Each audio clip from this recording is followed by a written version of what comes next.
21세기 자유 대한민국 국격을 50년 앞당기느냐 100년을 후퇴하느냐. 이번 계엄령 영향으로 두 가지 길이 나왔다. 이는 하늘이 대한민국 국민에게 절호의 기회를 준 것이다. 여기서 정진실과 반거짓의 선택의 결과가 나라의 운명이 결정될 것이다. 방법은 대한민국 국민이 하나로 뭉쳐 윤석열 대통령과 함께 계엄으로 밝혀진 모든 부조리를 깨끗하게 청소해서 천년 국운을 바로 세울 것인가.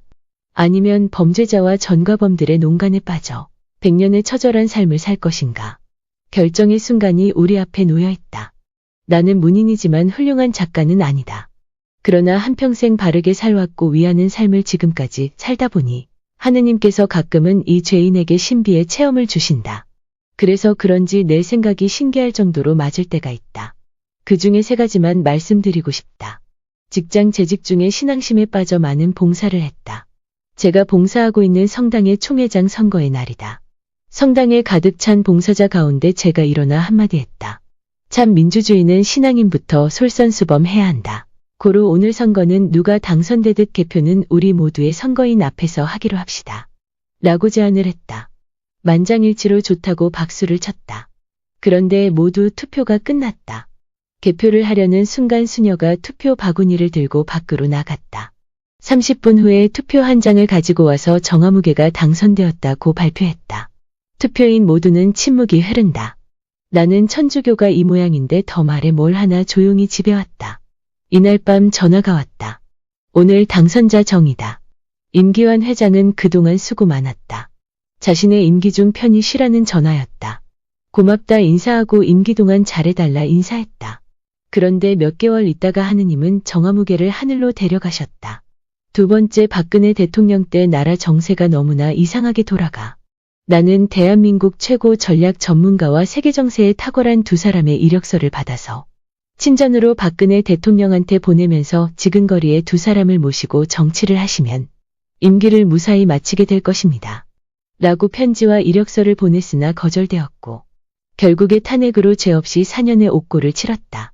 노무현 대통령 때 이남주 부패방지위원장이 자유 대한민국의 부패를 없애 선진화를 만들기 위해 부패방지 예방응모를 모집해 제가 글을 써 당선되었다.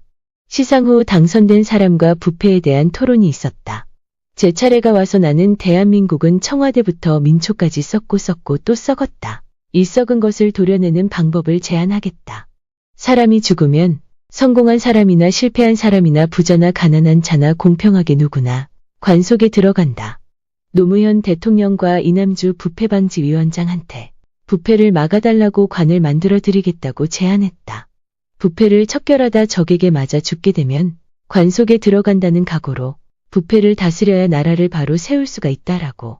이때 이남주 위원장님은 일어나 주머니에서 볼펜을 꺼내 보이면서 자신을 비롯해 전 직원이 국민한테 볼펜 하나라도 받아서는 아니 되지만 오늘 임기환 시인이 관은 부패 예방을 위해서 받겠다 하셨다.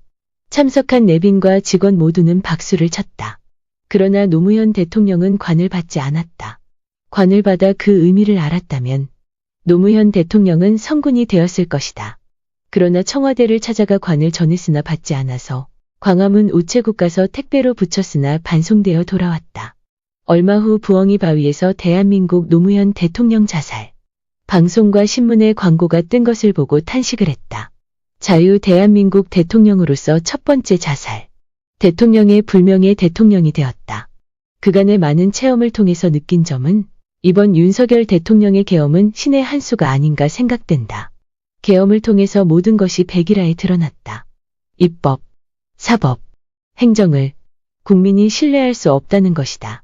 그렇다면 할 수 있는 일이란 단 한 가지, 국민주권이다. 나는 윤석열 대통령과는 인연이 없다. 그러나 윤석열 개인을 좋아하고 역대 대통령 중에 양부모가 너무 훌륭하고 훌륭한 부모 밑에서 성장해서 뭔가 큰일을 해낼 수 있다고 나는 확신한다. 옛말에 부전자전이란 말이 있다.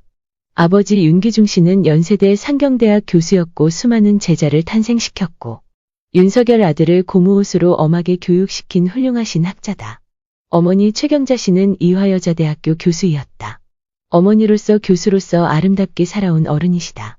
윤석열 대통령은 이런 훌륭한 부모님 의지침을 받아 살아왔고 자식이 없다. 그래서 대한민국을 위하고 국민을 위해서 건국 대통령 이승만, 중흥 대통령 박정희, 통일 대통령 윤석열이 될 것으로 나는 확신한다. 이유는 앞에서도 밝혔지만 이번 계엄을 통해서 모든 것이 백일화에 드러났다. 드러난 잘못을 바로 세우면 50년을 앞당겨 세계 인류 국가로 변모될 것이다. 여기서 백일화에 드러난 것을 범죄자와 범죄 집단에 농간 묻혀간다면 100년간 처절한 고통을 안고 살아갈 것이다. 무엇보다도 이번 계엄의 핵심은 1. 의회의 폭거, 2. 국정 마비, 3. 부정선거가 팩트다. 위 세 가지는 만천하가 다 아는 사실이다.